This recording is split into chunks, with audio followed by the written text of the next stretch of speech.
निवडणुकीमध्ये पाठिंबा द्यायचा ठरवलेला आहे। त्याबद्दल सर्वच समाजाच्या आपण टाळ्याच्या गजरामध्ये त्यांना पाठिंबा दिल्याबद्दल स्वागत करूया। आणि या आदरणीय ठिकाणी नेते राजाभाऊ राऊत यांना मी विनंती बार्शी करतो की नगरपालिकेचे त्यांनी आपले विचार व्यक्त करावेत। नगरपालिका जे उमेदवार होते आसिफबाई तांबोळी ते निवडून आले, मात्र त्यावेळेस जे उमेदवार होते ते तिन्ही उमेदवार आज या ठिकाणी राजभाऊच्या स्टेजवर आहेत।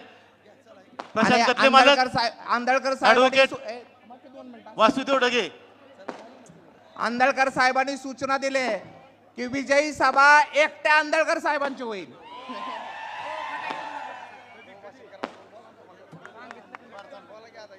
यानंतर आदरणीय नेते राजाभाऊ राऊत आपले विचार व्यक्त करतात।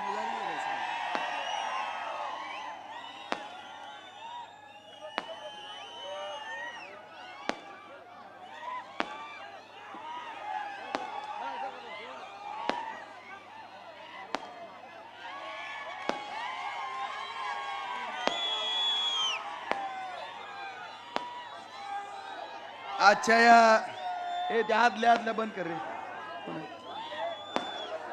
आजच्या या बार्शी विधानसभेच्या निवडणुकीच्या निमित्तानं बार्शी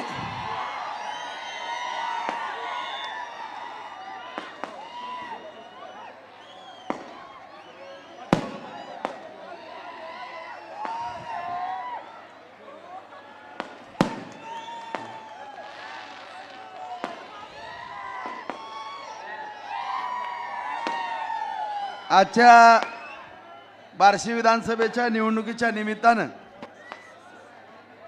व्यासपीठावरती उपस्थित सर्व पदाधिकारी यार त्या आदल्या कोणी लावले रे टाक पाणी टाक त्याच्यावर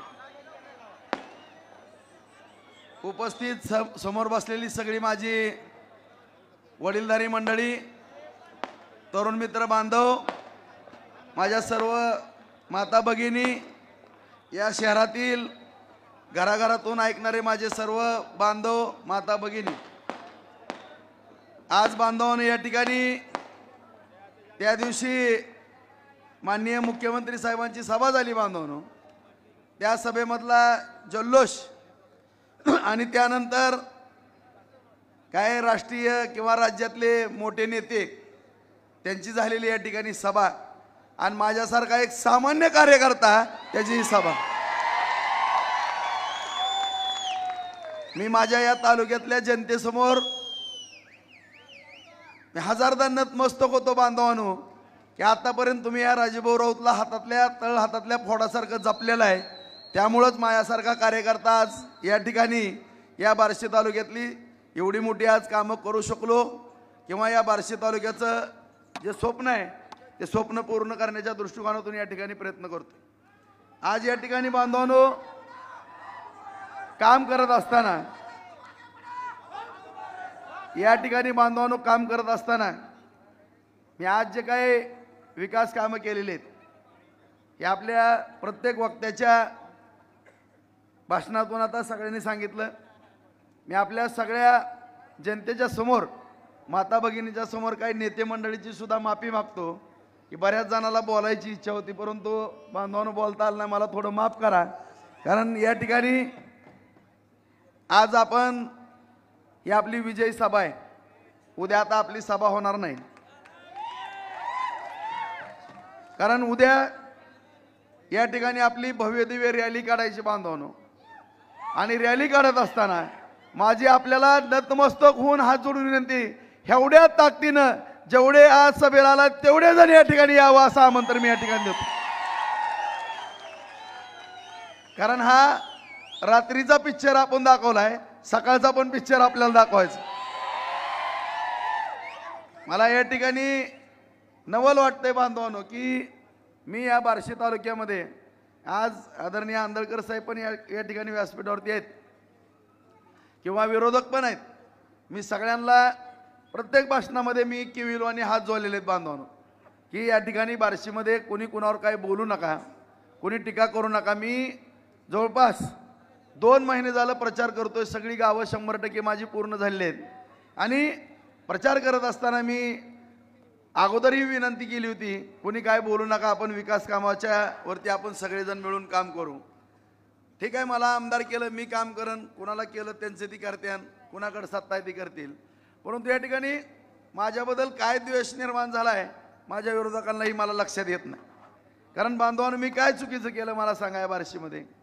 आज या ठिकाणी सगळ्यांनी सांगितलं तरीसुद्धा थोडक्यात मी काही गोष्टीचा उल्लेख करतो. या ठिकाणी आज माझ्या शेतकरी बांधवांकरता मी पाणी आणतोय. 1996 पासून शेतकऱ्यासारखी वाट पाहणारी माझी जनता, एकाच वेळेस तिथं 5-5 कोटी रुपये सुद्धा दरवर्षी दर बजेटला मिळत नव्हते. वर्षाला 15 कोटी रुपयेच मिळायचे. परंतु योगायोगानं माननीय पंतप्रधान नरेंद्र मोदी साहेबांच्या मार्गदर्शनाखाली एकनाथ शिंदे साहेब मुख्यमंत्री झाले, फडणवीस साहेब उपमुख्यमंत्री झाले, परत दादाही आले बांधवांनो, आणि या ठिकाणी आठवले साहेब आपल्याबरोबर आहेत. आज या सगळ्यांच्या माध्यमातून आज या ठिकाणी आपल्याला 700 कोटीची प्रशासकीय सुधारित मान्यता मिळाली. निविदा निघाल्या, कामं चालू आहेत. सगळे 37 साठवण तलावाची कामं चालू आहेत. फक्त 2 राहिल्यात चिंचोलीचा, तेही रस्त्याचं डायव्हर्शन झाल्यावर तेही चालू होईल. भोगावती नागजवरती किटवर आणलेले आहेत. आपल्या पुष्पावती नदी ह्याच्यावरती सुद्धा किटवर आणलेले आहेत, तेही कामं होतील. आणि जबाबदारीनं मी प्रत्येक भाषणामध्ये मी शब्द दिला आहे, आजही शब्द देतो बांधवांनो, की येणाऱ्या 8 महिने ते 1 वर्षाच्या आत माझ्याकडनं स्टॅम्पवरती लिहून घ्या, मतदानाच्या अगोदर लिहून देतो मी, 50,000 एकर जमीन नव्यानं बागायत होणार बांधव. 50,000 एकर. आज काय परिस्थिती आहे बांधवून आपण खेड्यापाड्यात पाहतोय. मला जी काळजी वाटते माझ्या खेड्यापाड्यातल्या माझ्या शेतकरी बांधवांच्या लेकरांची, आज या ठिकाणी प्रत्येक गावातनं आज 50, 100, 200 माणसं या ठिकाणी आलेत, 400 माणसं आलेत. माझी या ठिकाणी सगळ्याला विनंती आहे बांधवांनो, की मी जी गोष्ट बोलतो ती खरी आहे का खोटी आहे एवढंच तुम्ही सांगा. कारण आज आपण कुठल्या तरी मजबुरीमुळं कोणी बोलत नाही, परंतु मी आज त्याला वाचा फोडण्याचं काम या ठिकाणी करणार आहे. कारण आपण सगळेजण या ठिकाणी उपस्थित आहेत. एक गावं अशी आहेत की त्या गावामध्ये किमान 50, 100, 150, 200, 300, मोठं गाव असलं तर 400 अशा तरुण मुलांची, शेतकऱ्यांची मुलांची लग्न सुद्धा आणखीन झालेली नाही. याला जबाबदार कोण आहे मित्रांनो? आज शेतकऱ्यांचा, आज बांधवांनो, माझ्या शेतकरी बांधवाला जरी मुली असल्या तरी त्या मुली आपण सगळेजण पाहतो की सगळ्या समाजातल्या आज या ठिकाणी 18 वर्ष ओलांडायच्या आत लग्न केली जायची. परंतु आज मुलींची सुद्धा 25, 30, 32, 35 वय आहेत. मुलांची सुद्धा 25, 30, 40 पर्यंत वय गेलेत. कारण आज माझा शेतकरी बांधव सुद्धा स्वतःच्या मुलीचं शेतकऱ्याच्या मुलाबरोबर सुद्धा लग्न करताना 3दा विचार करायला लागला की ह्या मुलाला प्रॉपर्टी आहे, परंतु ह्याचं बागायत आहे का, ह्याचं उत्पन्न किती आहे, ह्याला बंगला आहे का, ह्याच्या दारात गाडी आहे का. मुलगी सुद्धा विचार करू लागलेली आहे की मी ज्याच्याबरोबर माझा आयुष्यभर संसार करणार आहे त्या मुलाची परिस्थिती काय. आज बांधवांनो, सगळ्याला 5 एकर, 10 एकर, 15 एकर जमीन आहे खेड्यापाड्यामध्ये. ह्याच्यावरती जवावरती, सोयाबीनवरती, मुगावरती, उडदावरती, कांद्यावरती आपण काय आपली शिल्लक ठेवणार आहात का? आपण बंगला बांधणार आहात का?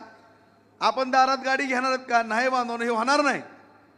जोपर्यंत आपली 10 एकर मधली 5 एकर द्राक्षाची बाग होत नाही, 5 एकर केळीची बाग होत नाही, 5 एकर आंब्याची बाग होत नाही, आणि 5 एकर एखादा ऊस होत नाही, किंवा 10-15 एकर जमीन असेल तर 10 एकर बागायत पूर्ण होत नाही, 10-5 एकर भुसारला आपण ठेवत नाही, तोपर्यंत आपली परिस्थिती सुधारणार नाही, आपला बंगला होणार नाही. आज कुणीही म्हणतंय आई वडील एखादी शिपायाची नोकरी असेल तर मी त्या घरात मुलगी देईन, पण शेतकऱ्याच्या पोराला देणार नाही. ह्या गोष्टी आज बदलायच्यात मित्रांनो. मी आज 8 महिने ते 1 वर्षाच्या आत तुम्हाला 50,000 एकर जमीन बागायत करून दाखवणार आहे. आणि तिथून पुढं हे आमदारकी मला मिरवायला नका देऊ मित्रांनो. मला कुठं आईश आराम करायची नाही. तुम्ही सगळं माझं रेकॉर्ड बघा. मला पासपोर्ट सुद्धा नाही, मी कुठं फॉरेनला सुद्धा गेलो नाही परदेशात. फक्त मी आणि कविता तिरुपतीला 1-2-3 दिवस जातो बघा दर्शनाला, लक्ष्मीला, किंवा कडचे देवदेव करतो. मी कधी असं बाहेरगावाला कुठं मौज मस्ती करायला गेलो नाही मित्रांनो, जाणार पण नाही. कारण जोपर्यंत माझा या ठिकाणी शेतकरी बांधव सुखी होत नाही, त्याच्या लेकरा बाळाला सोन्याचा घास घालत नाही, तोपर्यंत मला कुठलाही नैतिक अधिकार मौज मस्ती करण्याचा नाही. ही माझी मानसिकता आहे, ही माझं तत्व आहे आणि ह्या तत्वाला धरून मी या तालुक्यामध्ये राजकारण करतोय.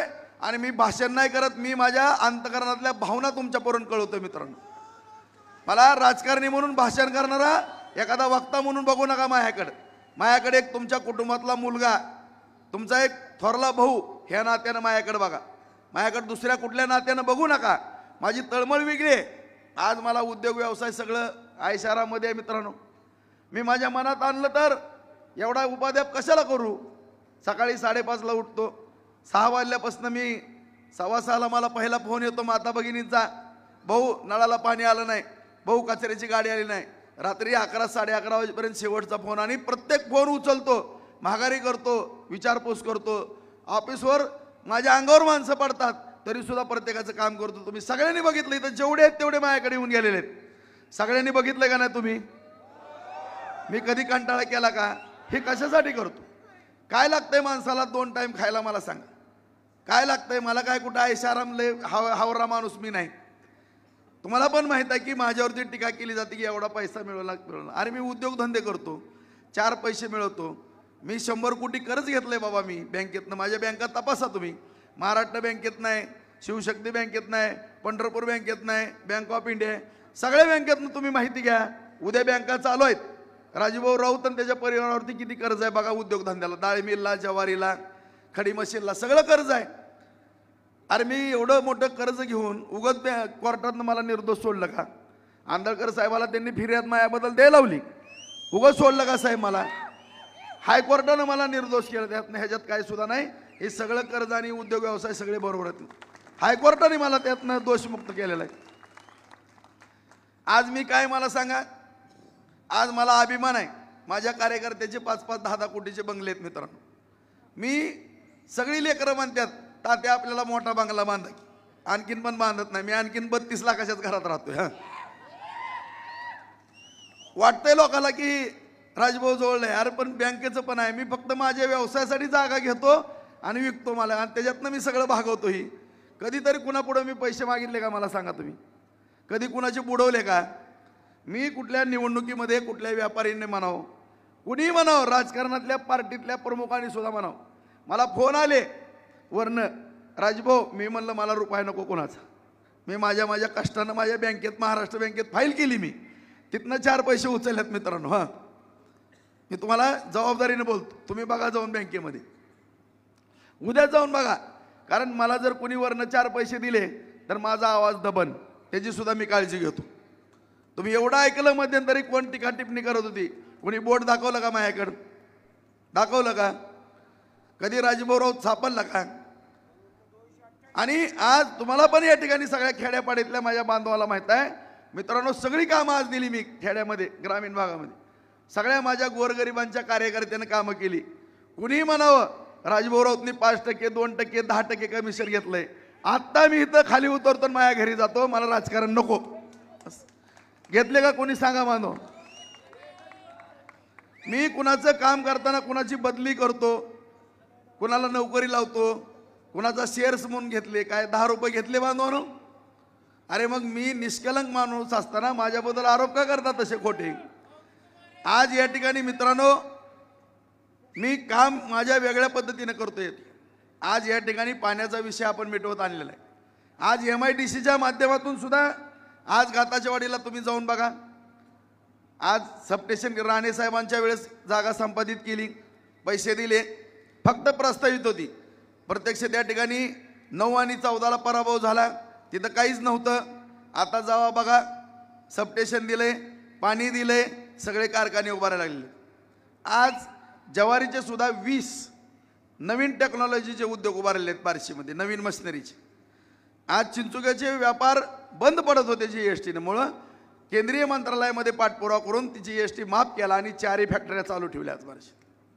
आज डाळ मिल 26 होत्या, फक्त 4 राहिले होते, 4-5. परत नव्यानं आणखीन 4-5 डाळ मिलची भरती या ठिकाणी झालेली. त्यामध्ये मी रणजितला पण करून दिलेली. आणखीन 10-12 मिल होणार आहेत. इथं दिलीप गांधी बसलेले आहेत, त्यांना सुद्धा मी म्हणलं की या ठिकाणी रोजगार मिळाला पाहिजे, शेतकऱ्याच्या कच्च्या मालाला भाव मिळाला पाहिजे. दिलीप शेठ त्यांच्या 25 वर्षे संपर्कात होते. कधी त्या बिचाऱ्याने धाडस केलं का? मी बाजार समिती आपल्या तुमच्या आशीर्वादानं ताब्यात आली, रणवीर चेअरमन झाला, सगळ्या उद्योजकांना बरोबर घेतलं, त्यांनाही बरोबर घेतलं. त्या बिचाऱ्यांनी माझ्या शब्दावरती 200 कोटीचा प्लॅन टाकला, 500 टनाचा टाकला मित्रांनो, 500 टनाचा. आज नाही म्हणलं तर 1000 जणाला त्या ठिकाणी काम मिळालं. असे 3 प्लॅन्ट आणखीन आपण बार्शीमध्ये करतोय. त्याही उद्योजकांबरोबर माझी चर्चा. आज त्या ठिकाणची जागा कमी पडायला लागली. उपळायला आपण 100-150 एकर जमीन बघायला लागलोय. त्या ठिकाणी पण MIDC आपण करतोय. त्याचबरोबर वैरागला सुद्धा संतनाथ कारखान्याच्या बाबतीमध्ये ह्यांनी बंद पाडला, परंतु संतनाथ कारखाना 283 एकर जमीन होती, मिरगणे साहेबांनी 40 एकर विकली, काय कर्ज भरलं, 10 कोटी फक्त बँकेचं कर्ज राहिलं आणि कामगाराची देणी. ती त्यातली 243 पैकी 180 एकर जमीन आपण MIDCला देणार आहोत. त्यातनं 100 कोटी रुपये येणार आहेत. जर वैराग भागातल्या माझ्या तालुक्यातल्या शेतकऱ्यांना वाटलं राजभाऊ हा कारखाना आपण सहकारातनं चालू करू, तर बांधवांनो सहकारातनं.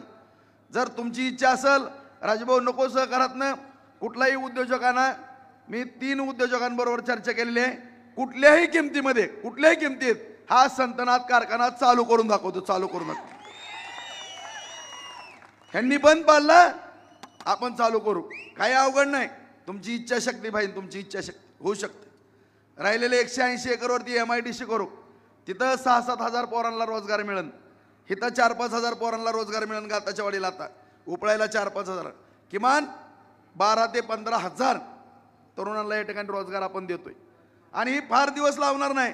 गरज पडली केंद्रीय उद्योग मंत्र्यांकडे मी जाणार आहे, त्या ठिकाणावरनं सुद्धा केंद्राचे 2 उद्योग या बार्शी तालुक्यामधले आणल्याशिवाय मी राहणार नाही मित्रांनो. जबान आहे माझा शब्द आहे. तुम्हालाही माहित आहे की केंद्रामध्ये आपलं किती वजन आहे, राज्यात किती वजन आहे. एक शब्द कुठला मंत्री मोडत नाही, किंवा मुख्यमंत्री पण मोडणार नाहीत, फडणवीस साहेब नाहीत आणि दादा पण नाहीत, आठवले साहेब, कुणीच मोडत नाही मित्रांनो. केंद्रामध्ये सुद्धा अत्यंत त्या ठिकाणी आपला आदर केला जातो. कुठलेही केंद्रीय मंत्री एक शब्द मोडत नाहीत मित्रांनो. फक्त मी गेलो म्हणलं की इथनं साहेबांनी फोन केला की विषय संपला तिथं. आणि अशा रीतीनं आज 50,000 एकर बागायत जमीन, 12 ते 15 हजार तरुणाला काम मिळालं मित्रांनो. काय खाजगी उद्योजक आहेत त्यांच्या माध्यमातून उद्योग उभारले, तर या बार्शी तालुक्याचं किती भलं होणार आहे सांगा तुम्ही. असा विचार यांनी या ठिकाणी केला का? कधी विचार केला का? का शेतकरी उपाशी मारता का तुम्ही? का तरुणांच्या पोरांच्या हातात तुम्ही काट्या कुऱ्हाडी देण्याचं पाप केलं? आज या बार्शीमध्ये तुम्ही दहशत आहे माझी म्हणता, मी काय दहशत केली सांगा बरं तुम्ही. आज तुम्हीच काय काय जणाला आज चुकीच्या पद्धतीनं काय सांगितलं केलं, भांडण तंटे झाले, माझ्यावरती सुद्धा 4-4 वेळेस प्राणघातक हल्ले झाले. मी त्या गोष्टी विसरलो, सगळं विसरलो, सगळ्यांबरोबर मिळतं जुळतं घेतलं. आज सगळीच माणसं माझ्याबरोबर आहेत बऱ्यापैकी, मला चांगलं बोलतात, तरी सुद्धा आज तुम्ही म्हणता की दहशतवाद. आज पहिल्या 8 दिवसात एखादी 307 व्हायची, पेपरला बातम्या यायच्या. हाय का मित्रांनो? आता कधी झालंय का कुठं बार्शीत काय? साधी पोलीस स्टेशनला NC लवकर येत नाही आणि दहशतवाद, काय दहशतवाद केला? आणि तुम्हीच कशा पद्धतीनं दहशतवाद करता? आज काल माझ्या माता माऊलींची बैठक होती, फेरी झाली, त्याच्यावरती दगडफेक कुणी केली? रक्ताबोंबळ केलं माझ्या त्या माऊलीला. तुम्ही एका कार्यकर्त्याला रक्ताबोंबळ केलं. अर्धा तास मी सातत्यानं फोन करत होतो PI साहेबाला वगैरे, साहेब फास्ट गाड्या पाठवा, कुठेही गडबड होऊन देऊ नका. सगळीकडे बंदोबस्त ताबडतोब साहेबांनी लावला, कुठं खडा पडून दिला नाही मित्रांनो. ही शांतता ठेवण्याचं माझे प्रामाणिक प्रयत्न या शहरासाठी असतात, कधी मी शहर बिघडून दिलं नाही. आज ज्या ज्यावेळेस हिंदू मुस्लिम या ठिकाणी दंगलीचा प्रसंग आला, अशी तुम्हाला पण माहिती, मस्जिदीसमोर खुर्ची टाकून बसलो मित्रांनो, कधीही गालबोट लागून दिलं नाही शहराला. या दलित बांधवांचा काय मराठा समाज बांधवांचा एकदा वाद उपाळून आला होता भीमनगरच्या. त्या ठिकाणी त्या चौकामध्ये रात्र घालवली मी, रात्र 3-4 तास. कबाडे साहेब पंढरपूरने येईपर्यंत मी उभारलो तिथं, बरोबर आहे का अविनाश? रात्रभर मी त्या ठिकाणी घाललो, पण काय होऊन दिलं नाही. कधी सुद्धा मी बार्शीमध्ये भांडणं मारामाऱ्या होऊन देत नाही. आणि माझ्यावरती खोटा आरोप करता तुम्ही, आणि तुम्ही आंडुकल्या पडुकल्याला बोलायला होता. आता आंधळकर साहेब बोलले आता की कोणतर म्हणलं वाटतंय जी माझ्या दारात, आता मी तसं बोलत नाही, बोलून नाही तुम्हाला कुणाला तर खटकन ती माझा शब्द. अरे पण तू काय होता? 50 रुपयाचं फडात कुस्ती खेळणारा तू उपाशी मरत होता. तुझी अवकात काय लागा? बॅगा उचलणारा, कुणाचे पण जोडे उचलतो तू, आणि तुझी अवकात आहे माझ्याबद्दल बोलायची. बापल्याकाला असं करीन आणि साहेब करीन. तुझ्या साहेबाच्या खानदानीच्या शेवटच्या चिरागाला होल्यासारखा बुरवाळून टाकीन. नाद करू नको. होल्यासारखं मुंडकं बुरवाळून टाकीन पाया नादी लागला तर. माझी सटकून देऊ नका. राजभाऊ राऊत म्हणतात नाद कुणी करू नका. तसा जर मी इरसरीला पडलो नाही जमणार. मी सगळी सुख भोगल्यात. मी संप्रदायामधला माणूस आहे. मी भगवंताचा भक्त आहे. मला या ठिकाणी एक पण चूक करायची नाही मित्रांनो. एकही चूक करायची नाही. कारण माझी एक चूक 1 लाख कुटुंब उद्ध्वस्त करू शकते मित्रांनो. एक चूक. म्हणून मी शांत आहे. आणि तुम्ही जर असे चॅलेंज देत असाल ना, नाही जमणार माझ्या पुढं. माझं सुद्धा भान हरपलं ना, मी काय करू शकत माझी मला पण माहित नाही. त्यामुळं तसला प्रयोग तुम्ही जिंदगीत करू नका. साधं कुणाला खर्चटलं ना तर किती किंमत मोठी मोजावं लागेल तुम्हाला किंवा तुमच्या घराण्याला, ह्याचं मोजमाप असणार नाही. त्यामुळं त्या भानगडीत तुम्ही पडू नका. तुमचे कोण ही चमचेत ना चाटे, त्यांना नीट सांगा तुम्ही. फक्त विकासावरती या ठिकाणी बोला. मला त्या मार्गाला जाऊन देऊ नका कोणी. आम्हाला पण बोलायला येते, माझ्याजवळ पण बोलणार आहेत. अशी एक ताकदबाज माझे सहकारी आहेत ना. मी जर ठरवलं, एकदा जर म्हणलं पोरानो हो, विषय संपला.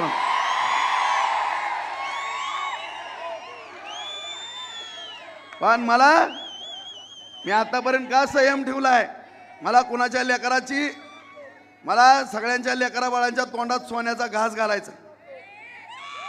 सोन्याचा घास त्यांच्या तोंडात घालायचा आहे. मला कुणाला जेलमध्ये पाठवायचं नाही, कुणाच्या लेकराचं वाटोळ करायचं नाही. मी आज कुणाच्याही लेकराची काळजी घेतो. विरोधकाच्या लेकरांची काळजी घेतली म्हणून माझा संसार चांगला आहे. माझी लेकरं हॉटेलमध्ये नाश्ता सुद्धा करायला जात नाही, तितकी टरटर भेटतात मला. परंतु तुम्ही आज इतके प्रपंच उद्ध्वस्त केले. तुमचा प्रपंच घडला का? भगवंतानी कशी शिक्षा दिली ह्याचं पण आत्मपरीक्षण करा तुम्ही. शेवटी हा भगवंत आहे. भगवंताही कुणाला सोडत नाही, कुणाची सुट्टी करत नाही. जो जसा वागतो तशी शिक्षा या तालुक्यामध्ये मिळते. आज मी प्रामाणिकपणाने वागतो, मला प्रामाणिक फळं मिळतात मित्रांनो. कुठलंही चुकीचं मला वागायचं नाही. त्या रस्त्याला कधी जाऊन देऊ नका आणि कुणी माझा नाद पण करू नका.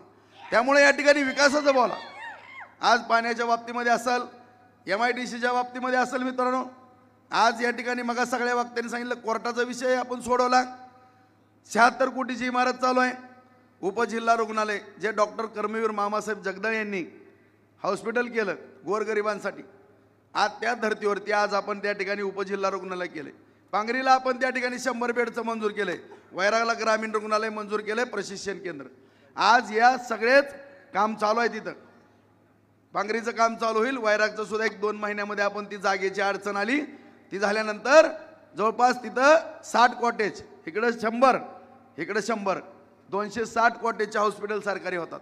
आणि ह्या हॉस्पिटलमध्ये तर MRI machine, CT scan, x ray सगळ्या मशिनरी अद्यावत. 125 जणांचा स्टाफ, 25 नामांकित डॉक्टर.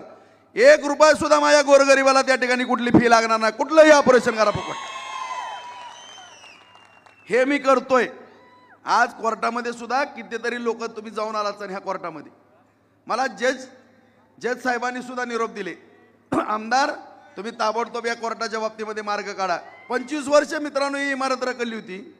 आज त्या ठिकाणी गेल्यानंतर सगळे पाखरं कशी हाकतात बघा, किती घाण होती बघा.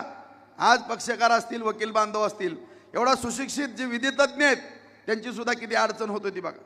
आणि अशा रीतीनं आज आपण कोर्ट असेल, उपजिल्हा रुग्णालय असेल, भगवंत मैदान आहे, लक्ष्मी सोपान उद्यान आहे, शंकरेश्वर उद्यान आहे, अहिल्यादेवी राजमाता अहिल्यादेवी होळकर उद्यान आहे.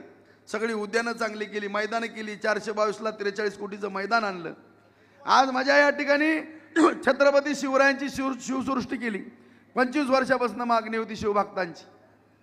आज आपल्या ज्या सैनिकांच्या जीवावरती आपलं जीवन आहे मित्रांनो, आपण सुखाचा घास खातो. त्या सैनिकांचा आदर करण्याच्या दृष्टिकोनातून किंवा माझ्या तरुणांना एक त्यांच्या मनामध्ये एक प्रेरणा निर्माण व्हावी, सैन्य दलात जावे या दृष्टिकोनातून आपण त्या ठिकाणी शहीद स्मारक उभा केलं. भारत पाकिस्तानच्या युद्धातला रणगाडा सुद्धा नगरच्या कर्नल साहेबांना विनंती करून त्या ठिकाणी आणला. त्या ठिकाणी आज किती त्या ठिकाणी आज तरुणांपुढे आदर्श ठेव, कारण तो आदर्श आपण आपल्याला या तरुणांपुढे ठेवायचा. 16 अकॅडमीत आज पोलीस प्रशिक्षण होत आहे, सैनिकांचं शिक्षण या ठिकाणी दिलं जातंय. त्यांच्या बाबतीमध्ये सुद्धा माझी चर्चा आहे की आणखीनही त्याच्यामध्ये कशी वाढ होईल त्या दृष्टिकोनातून आपण या ठिकाणी प्रयत्न करू. आज माझ्या मुस्लिम बांधवांच्या बाबतीत सुद्धा सगळ्याला माहीत आहे, इथं दर ईद आली किंवा मोहम्मद पैगंबरांची जयंती आली त्या दिवशी भांडणं मुस्लिम समाजामध्ये झालीत म्हणून समजा. 8-8 दिवस पोलीस स्टेशनला भांडणं, 8-8 दिवस नमाज पाडण्याकरता. ईदगाह मैदान नाईकवाडीचं ईदगाह आणि तबलिगी वगैरे समाज बांधवांचा अशी माझ्याकडे आले. मी बघितलं 10-12 वर्ष मी मार्ग काढत होतो. शेवटी 422ला 1.5 एकर जागा शिशीबाई जागा दिली. आमदार क्वाट्यातनं ईदगाह बांधून दिला. भांडण मिटलं. दोन्ही मुस्लिम समाज आनंदामध्ये तिथं नमाज पाडू लागला. ही माझी भावना आहे. आज माझ्या दलित समाज बांधवांची भावना होती, राजभाऊ एक बुद्धविहार छानपैकी व्हावं. त्याला 2.5 कोटी रुपये आपण मंजूर केले.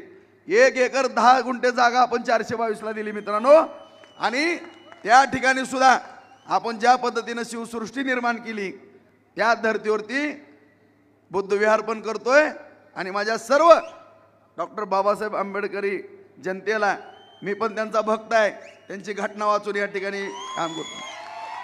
आज उगत दलित समाज मला मानत नाही. आज प्रत्येकजण मला हृदयामध्ये ठेवते. आज सगळे दलित समाज बांधव त्यांना सुद्धा मी शब्द दिलाय, पुतळ्याचा ॲडव्हान्स दिलेला आहे. आणि सगळ्या देशामध्ये कोर्टाच्या समोर डॉक्टर बाबासाहेब आंबेडकरांचे पुतळे आहेत. बांधवांनो त्या ठिकाणी त्या सेशन कोर्टासमोर नवीन तिथं सुद्धा पुतळा आपण बाबासाहेबांचा उभा करणार आहोत. आज प्रत्येक समाज बांधव महात्मा ज्योतिराव फुले यांचा पुतळा करायचा आहे शंकेश्वर उद्यानमध्ये. बसवेश्वर महाराजांचा त्या ठिकाणी करतोय. छत्रपती संभाजी महाराजांचा करतो. राजमाता अहिल्यादेवी होळकरांचा त्या ठिकाणी पुतळा करायचा आहे मित्रांनो. आणि अशा रीतीनं हे सगळे थोर पुरुषांचे पुतळे ह्या अगोदरही शाहीर अमर शेखांचा आणि अण्णाभाऊ साठेंचा पुतळा या ठिकाणी उभा करण्याचा प्रयत्न केला आणि सगळं काम केलं आणि तिसऱ्यानेच उद्घाटन केलं त्याचं अनावर. म्हणजे कष्ट मी करायचं आणि तुम्ही चव चाकायची. हा प्रकार या ठिकाणी सगळ्याला समानतेची वागणूक देण्याचा या ठिकाणी निर्णय घेतला.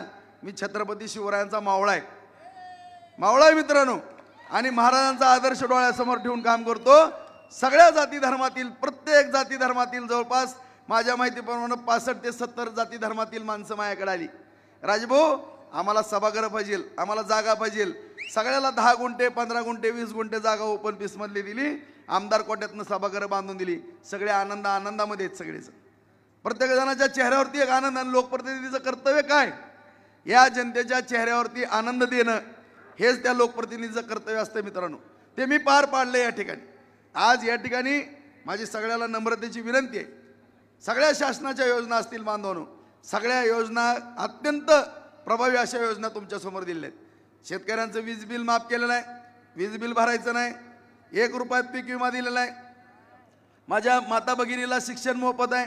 SC-BC खाली माझ्या सगळ्या मराठा समाज बांधवांना शिक्षण माफ आहे. आज 470 कोटी रुपये आज आपण शेतकरी बांधवांना त्या ठिकाणी विविध अनुदानं दिलेली. 5 वर्षातली पासबुक बघा, त्याच्या अगोदरची पासबुक बघा. आज या ठिकाणी एवढं मोठ्या प्रमाणामध्ये आपण काम केलं. आज कधी सुद्धा एवढ्या मोठ्या प्रमाणामध्ये निधी आला नाही. आणि या ठिकाणी महायुतीच्या माध्यमातून जाहीरनाम्यामध्ये माझा तमाम बसलेल्या शेतकरी बांधवांना मी सांगू इच्छितो, कुठल्याही किमतीत ज्या पद्धतीनं महायुतीनं सांगितलं कर्जमाफी होणार, ती कर्जमाफी होणार म्हणली होणार. त्याच्यासाठी आम्ही कुठलाही लढा उभा करू. आज जाहीरनाम्यामध्ये सांगितलेलं आहे की आम्ही कर्जमाफी करणार आहेत. आज शेतकऱ्यांचा उतारा कोरा करण्याचा निर्णय या ठिकाणी महायुतीच्या शासनाच्या माध्यमातून घेतलेला आहे मित्रांनो. आज आपल्याला सुद्धा माहित आहे केंद्र सरकारमध्ये सरकार आहे, राज्यामध्ये सुद्धा महायुतीचं सरकार या ठिकाणी येणार आहे. आणि हे सरकार येत असताना आपल्या भविष्याची वाटचाल करत असताना या ठिकाणी बार्शीतला प्रत्येक तरुण त्याच्या हाताला काम मिळालं पाहिजे, त्याची शेती भिजली पाहिजे. याकरता मित्रांनो आपल्याला अत्यंत हा लढा प्रामाणिकपणाने देणं गरजेचं आहे. माझी सगळ्याला नम्रतेची विनंती आहे तुम्हाला की आज मी या ठिकाणी प्रामाणिकपणानं सांगतो. एक गोष्ट माझी तुम्हाला ऐकावं लागेल. ऐकणार का तेवढं सांगा सगळीच. मी तुमच्या हात जोडतो, पाया पडतो. फक्त एकच गोष्ट माझी ऐका की आज गावागावामध्ये आज जवळपास 25 गावं आहेत अशी.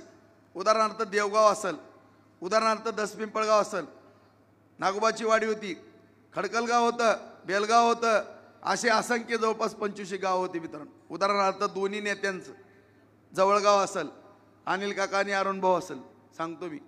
अशी अडचण व्हायला लागली की ह्याचं का साधताय मी तुम्हाला सांगतो. की आज सारोळ असेल, आज प्रत्येक गावागावामध्ये मी पाया पडतो सगळ्यांच्या की थोडं भांडण नका करू, कारण आमची पण अडचण होती. काय ठिकाणी मजबुरीनं काय गोष्टी आमच्याकडनं चुकतात, विनाकारण आम्हाला फोन करावा लागतो मित्रांनो.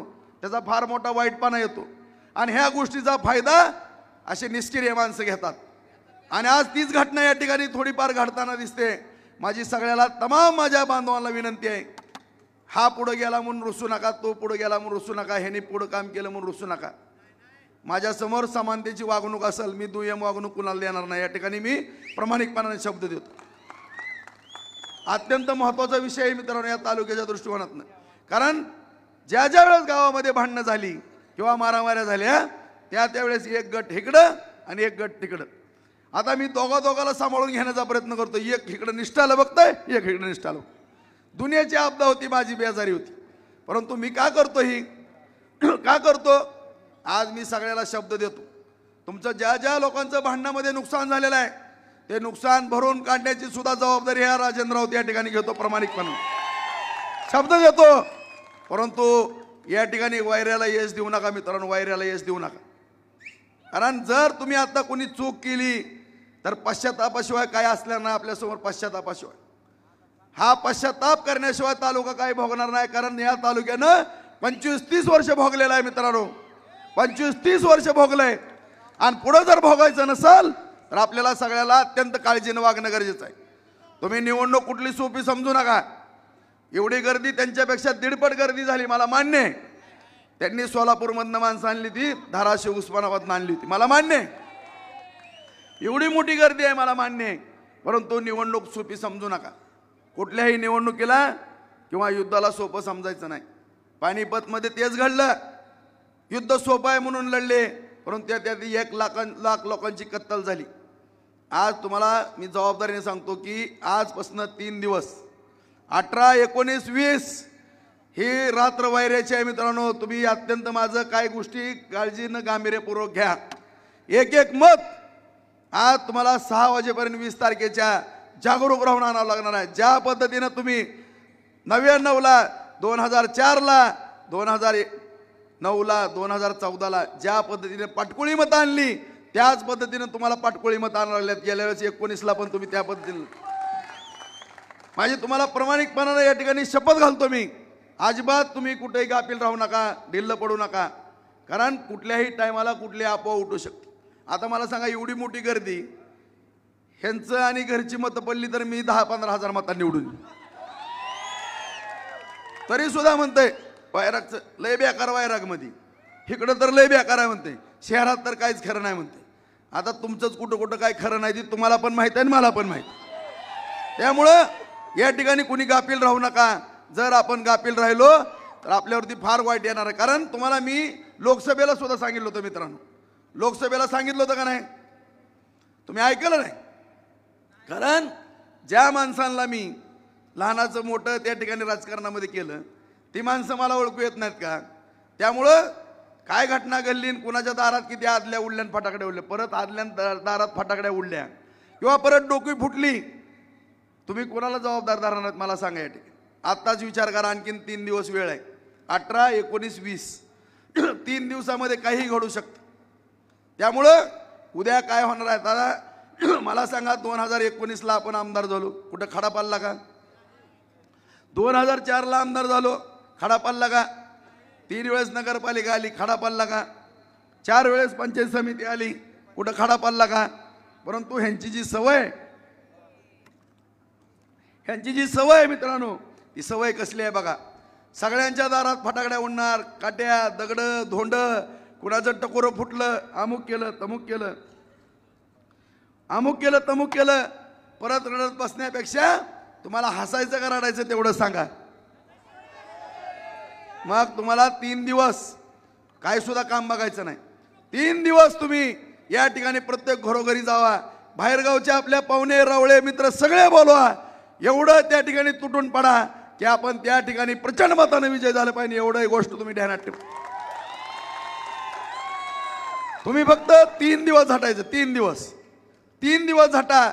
माझ्या हाडाची काढकरण, रक्ताचं पाणी करण मित्रांनो.